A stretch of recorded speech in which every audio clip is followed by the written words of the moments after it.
You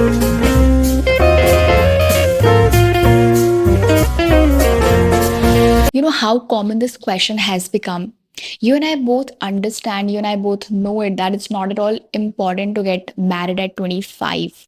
Lekin if you want to believe in human science, if you want to follow the pregnancy science, or it's your dream to get married and you don't have any other different plans which are very, very strong, तो you can go for it and I don't have any say on this. लेकिन इस topic से related जो कुछ important agenda है, let's discuss about that.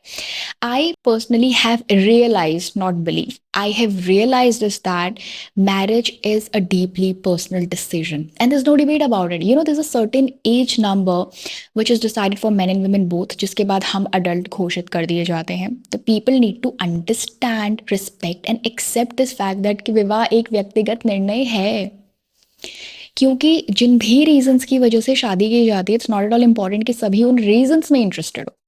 Okay, और वो reasons कुछ भी हो सकते हैं. You got married because you want to have your own family, sex children, और you want to contribute in your family generation. लेकिन जब मैं लोगों को समझती हूँ तो मुझे पता चलता है कि not everybody is interested in this. इससे भी रियल फैक्ट ये है कि ऐसे वुमेन भी एग्जिस्ट करते हैं who don't even think of getting pregnant and having their own baby. And women should must get pregnant and deliver a baby.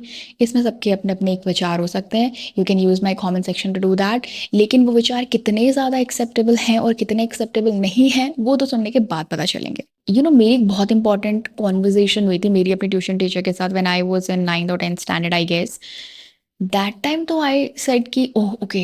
लेकिन आज presently when I think of that conversation of us, मुझे लगता है कि क्या उनके decision को या उनके पॉइंट ऑफ व्यू को कोई समझ पाया होगा. क्या सोसाइटी के प्रेशर में आके, फ्रेंड्स रिलेटिव्स के प्रेशर में आके, फैमिली के प्रेशर में आके उन्हें मजबूर होना पड़ा होगा. The conversation was, you know, I want to get married but I don't want to get pregnant and have kids. इस टॉपिक को लेके आपकी क्या ओपिनियंस हैं, आप क्या सोचते हो इस बारे में, या फिर उनके डिसीजन के बारे में. क्या वो वुमेन इस तरीके से सोच रही थी, इज दैट राइट? ऑब्वियसली काफ़ी हद तक ये पर्सनल डिसीजन है, लेकिन अभी सोसाइटी क्या सोचती है इसके बारे में. देखिए, your comment is very important क्योंकि उससे एग्रीगेटली सोसाइटी का पर्सपेक्टिव कहीं ना कहीं पता चलता है. अब इसमें एक और चीज़ ऐड करते हैं कि मेंटली प्रिपेयर्ड होने की वजह से कितना मैजिकल हो सकता है और मेंटली प्रिपेयर्ड होने की वजह से कितना हॉरिबल हो सकता है. आप कोई अच्छा काम कर पाते हो क्योंकि आप दिमाग में ऑलरेडी मेंटली उस चीज़ के बारे में सोच रहे हो. I want to do this but how can I do this. You are figuring out in the mind, right?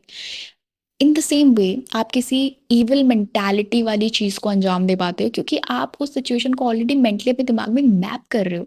तो कहने का मतलब ये है कि जब आप किसी भी चीज़ को लेके मेंटली प्रिपेयर और सॉर्टेड होते हो ना, तो आप हर्डल्स को फटफट यूँ हटा सकते हो, और वो भी विदाउट नेगेटिव कंप्लेंट्स. तो बेसिकली मैरिड लाइफ में भी ऐसा ही होता है. जो लोग मेंटली सॉर्टेड होता है ना, वो ऐसे बात करते हैं कि अरे यार जो होगा देख लेंगे, थोड़े बहुत तो अप्स एंड डाउन्स होते रहते हैं.